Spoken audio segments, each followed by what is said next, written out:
Let's make some wine.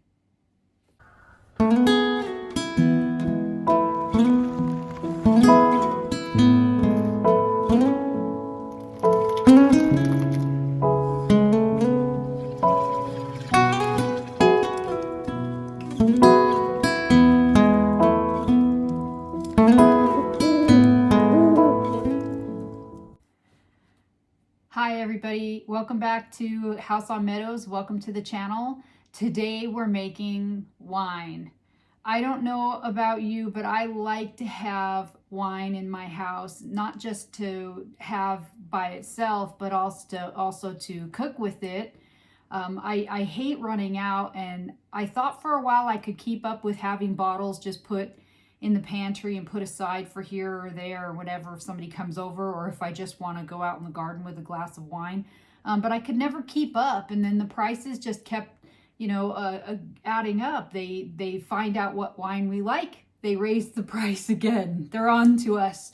So I have found a method to make my own wine at home. I can always have a surplus. Wine is a great thing to have for all kinds of things, like I said, cooking and just consumption, but also bartering. That's something that we might want to consider to have in our pantry for down the road, even if you don't drink it or consume it or use it in your food. But to have it to barter, I think it would be a great thing to have personally. But I really like this method. It's turned out to work just fine. I really am glad that I learned it, and I want to share it with you. So what we're going to do is we're going to start with cheap stuff. Now remember, I've talked about budget-friendly recipes being on my channel, and this is certainly a budget-friendly recipe, especially once you get started. This is just cheap white grape juice that I got at Walmart for $2.98 a bottle. It is how many quarts? 2 quarts.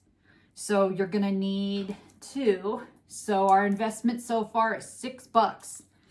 $6. This is going to give us a gallon of wine, and we're going to have a bit of juice left, and we can freeze it and use it for the next batch of wine, or just drink it or give it to the kiddos to have. So what we're going to start doing with this is, the first thing, we're going to sterilize everything. And my favorite thing to use to sterilize stuff is Stearamine. It comes in these little tablets. You can find it on Amazon. I'm going to try to put it in the link. I'm new at this, so bear with me. But this is it, Stearamine in tablets. I break these tablets in half, and I put it in a bottle like this, and I fill it with water. And it's wonderful to sterilize stuff. You can sterilize the lids, get it on your hands, put it on everything, and just let it dry and let it kill any kind of contaminants, because we're fermenting. We don't want anything in there that's bad, and to drink that'd be awful. We don't want that. So I have seen videos where this old timer guy on Facebook, so funny, and it's such a great idea. He made his wine straight out of this bottle. It was hilarious. He unscrewed the cap. He poured out maybe 2 cups, maybe, and then he poured the sugar and the yeast into this, shook it like crazy, and then he left the cap just kind of slightly open. And then that way the bubbles could get out, because the fermentation is going to cause gases, and you want those gases out, but you want a lid on so no bad stuff gets in. And he let it ferment like that, just straight in the bottle, which I thought was just so funny. It's so ingenious. I didn't do that. I'm kind of different. I mean, if I would do it if I had to, but I didn't have to this time. So what I did was I went on Amazon and I ordered 2 twin jars.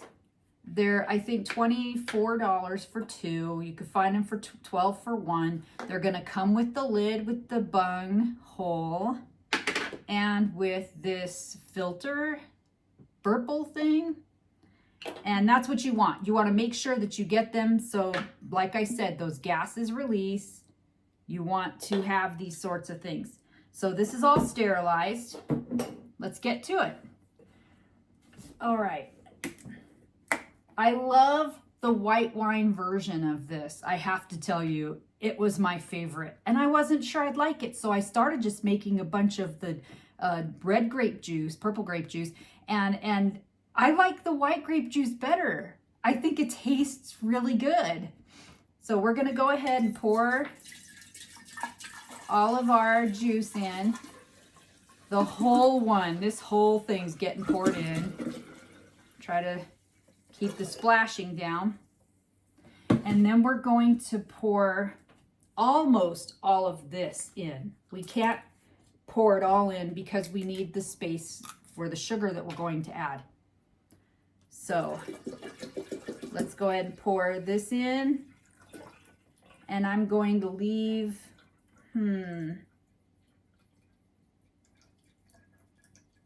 about that much room in it. So I don't know if you could see it. Let me keep my towel with me. About that much space is still in it.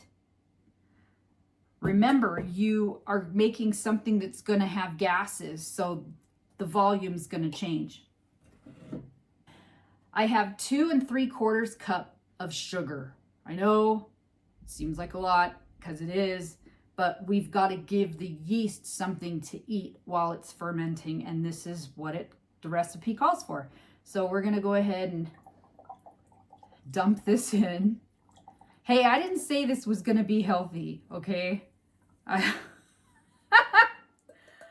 just want to have some wine for Christmas and the holidays and Tuesdays.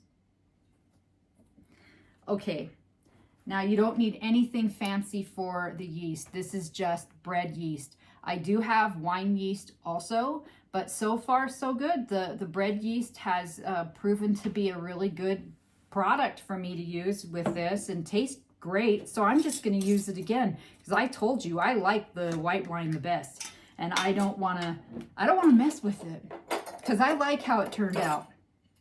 So 1/2 teaspoon for this big old gallon. That's all you need. You're going to go ahead and just pour it in. Put all that away. Okay. I'm going to take that lid and put it on. This is where you can get out all of your aggressions towards people that have bothered you all week or just circumstances. Because you can pick this up carefully. Oh, it's beastly. Plug that hole with your finger and just shake the heck out of it. Shake it, shake it, shake it. Think of all the wrongs that have been done to you this week. And how much you'd like to just shake that person, but take it out on your jug of wine. You want to really get it good and distributed, so we're going to keep it up. Get a little workout too. Let's see, we got bubbles forming. You know what? I have to tell you, the last batch of white wine that I made, it didn't really bubble up. The purple grape juice, it bubbled up really a lot. And I thought, well, maybe this one won't work because the recipe that I found didn't show with the white grape juice. It just showed with the purple grape juice. But I thought, what the heck? Let's give it a whirl. So, okay, we've shaken it up. I can still see sugar on the bottom of this. So I'm just going to keep on shaking and I'll be right back. I shook the daylights out of it. There were a few people this week that I really wanted to shake, but you know, took it out on the jar. I tried to get as much sugar distributed and dissolved as possible, and then of course the yeast being distributed. So now we're going to take this. This is a neat, handy thing because the gases are going to be released and come out. This little lid on top has holes poked in it for those gases to come out, but it keeps any nasty stuff from dropping in. If you have pets like I do, you don't want pet hair in there. You don't want any bugs or ants, especially summer right now. The ants are out like crazy. You want just that gas to come out and nothing else to go in. So a way we're going to ensure that happens and keep an eye on the gases coming out is this. Take that lid off. Place this funnel thing through the bung hole. You're going to put it in there pretty good. Okay? You want it in there so it's kind of airtight still. And the best thing to use is vodka. I think you could probably get away with using gin. Vodka is really smart to have for a bunch of reasons. Where's my glasses? My glasses. Okay. Vodka is smart to have in your house anyway. But this is going to go in this funnel. And I want you to understand that the vodka is important because if it leaks into your wine, who cares? It's alcohol. It's not going to hurt it. You're making alcohol. You don't want to use rubbing alcohol and you don't want to use water because those two things will alter the flavor of your wine and could just very well ruin it. So what we're going to do is just carefully pour some vodka in. This old blind lady's going to try to see with outstanding. Now there are lines on here. My dogs, they're fighting in the background. And we want to fill it up to try to get to those lines and make them even. All right. Now eventually the gas is going to come up and it's going to release and it will become even. And we're going to take our cap. Honestly, you guys. And we're going to put it back on. Make sure it's wiped off. Nice and clean. And now this one's ready to go. This could go into like a fermentation station or in the bottom of your closet, someplace cozy, not too hot, not too cold. That's going to matter because if it fluctuates in temperature, it's going to mess with the flavor of your wine. You want it to have like a consistent temperature. So put it maybe somewhere where it's semi-cool, semi-warm, and a dark place. So now we've got this going. I'm going to label it my white wine with bread yeast, and I'm going to let this ferment for maybe 4 or 5 months. And I have seen people say things like, I drank this right away. And I'm like, well, why? I'm not sure it's formed any alcohol content at that right away. I don't know, maybe it does, but all I could think of is how sickening sweet it would be. And that's not something for me. I want to have a nice rounded glass of wine. So here's our white wine. I'm going to label it and that's going to get put away. Now over here, I have a gallon of the purple grape juice red wine, and I made this back in May. Well, I poured it out of the original ferment gallon. I took it out of the first ferment gallon and I carefully put it into a second gallon. I'm not sure if I even need this thing anymore, but I kept it on anyway, just in case any gases came out. But what happens is once you pour it out of your gallon, you're going to have like this sediment, this crazy sediment. And I've even read that some people use it to make more batches of wine. And I don't know how that works yet, but I'll look into it. And you don't want this in the second jar, because what's happening here is I'm going to be adding stabilizers to this jar so that it doesn't continue to ferment with the wine, with the yeast growing more and producing more gases. We want that to stop.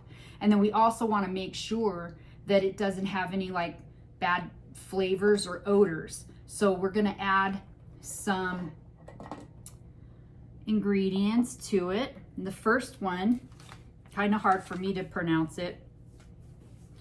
It's called potassium metabisulfate. And you only need a pinch of this. I found it on Amazon again. You can make both wine and beer out of it. And I found it on Amazon for, I think, $5 something. And it's pretty full. It's a nice size pack. Let me see how many ounces. It's 2 ounces. It's plenty because you only need a pinch for each gallon that you make. That's it, just a pinch. And this is going to keep it from developing any funky odors or flavors. And we just want to make sure we have the best. So I've got a kind of a pinch going on in my fingers, between my fingers, and I'm just going to put it in. And then also you need potassium sorbate. And potassium sorbate is also something important to keep in there to stabilize this wine. I don't want it to continue to ferment and grow. I just want it to stop. And I have read that some people put it in the fridge and cold stop their wines, which I thought that was kind of interesting. I had never heard of that before. But we've got those in there. And as I poured my wine from the first ferment to the second ferment, I could see that it just got a lot clearer because we took away all of the sediment. It's out. So now that that's in there, I'm just going to give it a gentle shake and just kind of make sure that's distributed. Okay. See, even then, just a little bit of air came out. And then we're going to put the, I need to look up the names of these things because I forgot already. We're going to put that back in just because I feel like it's the safe thing to do. All right, this is going to sit for a few months. At the very least, let it sit for a few weeks, just so any remaining sediment just goes to the bottom. Label it. Put it right back in your fermentation station or the bottom of your closet or wherever that's going to be. And just label it and check it. Make sure that you label that it's the second ferment or the racking. Make sure you label it so you know what you're drinking. You don't want to mix it up with anything else and then add more stabilizers to it. So after the second ferment, a few more months goes by, then you can go ahead and bottle that stuff. And I chose these bottles because I found them at Dollar Tree for $1.25. I also have some decent wine bottles, and I bought new lids to go on those, new caps. So I thought that might be convenient. But I'll tell you what. So this is the white wine, and I have some bottles of red put away, but I really wanted to have the white today because it's just so, it's so good. I really like it. It kind of is, I want to say it's like a Riesling. It's sweet like a Riesling, but not too sweet like a Moscato. It's not like that.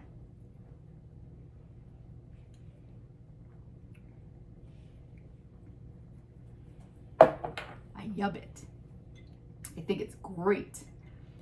So I like to keep about 4 gallons, fresh gallons on their first ferment going. And then I'll keep 4 gallons that are in the second ferment that are racking.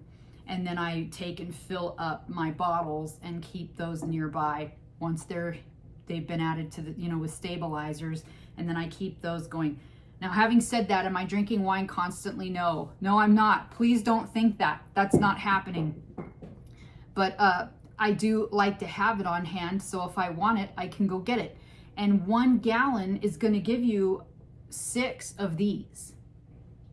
You could also add, and this isn't even a bad thing, it's so good. Take your wine and add it to sparkling water and have like an old school wine cooler. It's just so great. It's so great. People come over, you don't even have to worry about going to the store. You can give them something nice. If you're cooking some kind of a marinara, the purple is really good. The red wine is perfect for it. And this is really good for like chickens and things like that with sauces. I love it. Love it. It's one of my favorite things now, and I can add this to my stockpile and even barter with what I have because I have so much, so I can make trades with people. How awesome is that? I really hope that you guys liked today's content. And if you have any questions or comments, or if you want to teach me something that you know about winemaking, please drop it in the comment box. It was great showing you guys this. I hope you have a really wonderful day, and don't forget to like, share, and subscribe. See you next time.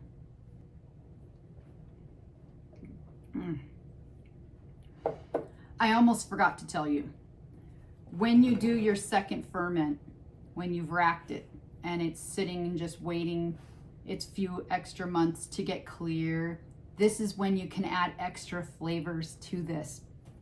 Put a cinnamon stick in there. You could put a vanilla bean in here, maybe some orange peels. It's up to you. You can change the flavor, maybe make yourself a little sangria thing going on. I think that it's fantastic, but I just wanted to add that that's the time. Go ahead and add some more flavor to it if you want. Not gonna hurt it. See you again soon.